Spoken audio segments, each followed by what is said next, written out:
Over the recent days, there has been the need for budding entrepreneurs to source for different financing models. With many products available in the financial market, what are the best options available that anyone can access and at the same time not cause a dent on one's pocket? And on that point, I am joined in studio by Neelam Shah, the head of retail banking, and Fazal Mehmood, the CEO, both Community Bank and Defense Sango, a small-scale trader who will share with us his journey while here. Welcome very much. And we also have my friend here who is also into business. He will be telling us more on about small-scale businesses, because I understand there are so many people out there who want to start businesses, but they don't know the way to go. Welcome to the program. So let's just start. We've been having the financial rates in the line with the Kenya Bankers reference rate by the Central Bank of Kenya. So I would want to get it from you. How has it helped you, and how has it affected your financing model? I think when the rates came in 2016,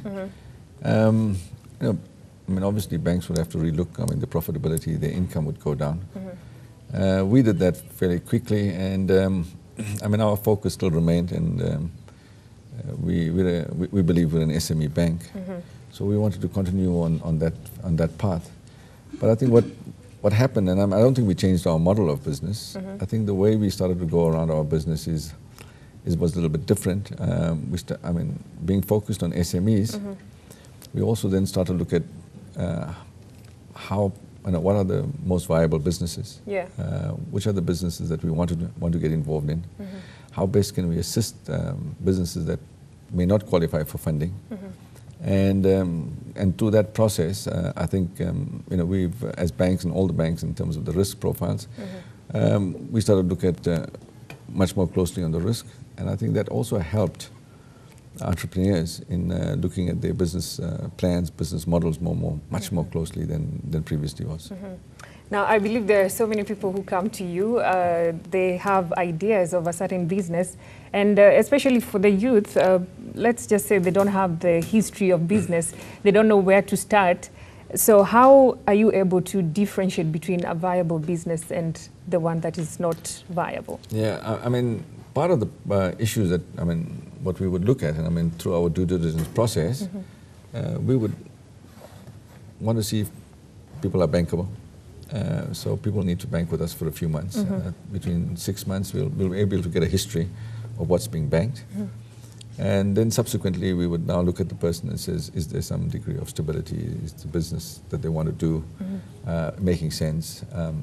And most often than not, these businesses come through. So what we want to see is some degree of sustainability, and I'm not saying 6 months is sustainable, but it'll give you the ability to see whether people are serious, whether they really want to do their business, or sometimes people start and have good ideas and just fizzle out and then go back to work and then not put debt.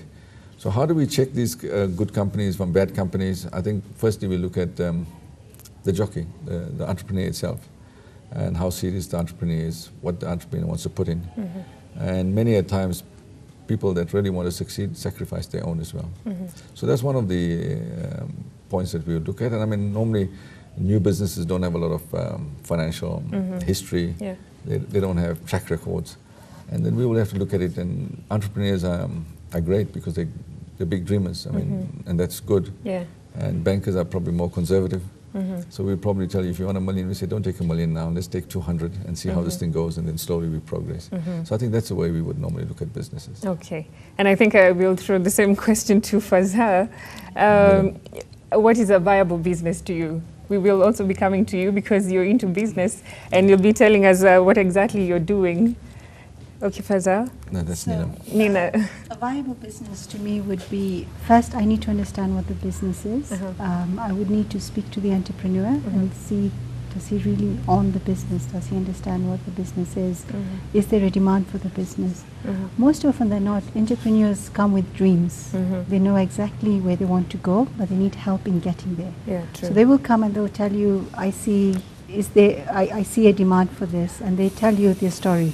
And then you, because of you sitting as a banker, you've seen many entrepreneurs go from sole proprietorship and go up to limited companies and go into corporates. So you know, you have a little bit more experience than the person who's coming to share the dream with you. So it's your job to help them, and you ask all the questions. Yeah. What is the product? What are you dealing with? Who are your clients? Where is the market? You look at, you're in touch with news and current affairs of the country to see whether there's going to be anything coming, you know, economically or politically that's going to impact the business.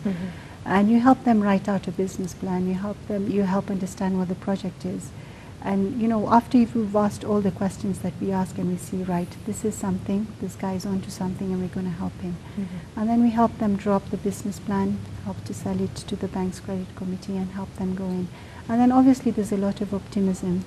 Someone will come in and ask for 1 million shillings. Yes. And then you sit and decide, is the 1 million shillings enough for now? I mean, or is he asking for too much? And you kind of help take baby steps up into the point of, maybe we start off like Fazal said, you start off with 100,000 and say, like, let's give you 100,000, give it 6 months, see how it is, and we grow from there. Yeah. Yeah. And I'm just thinking, if someone asks for 1 million shillings, you know, you also need to ask yourself, like, do you need a collateral or something? Yeah. I think most often than not we would, but we do understand that not everyone has collateral. So we would look at alternative forms, and there's different products in the market that we would want to self-collateralize some of the deals that we do. But most often than not, and I mean through regulations and in terms of what the banks are going through on the international standards, we would want some degree of security. Now, whether that's tangible or not, I mean that's what we need to sit and see, the viability of the project and the affordability of the client.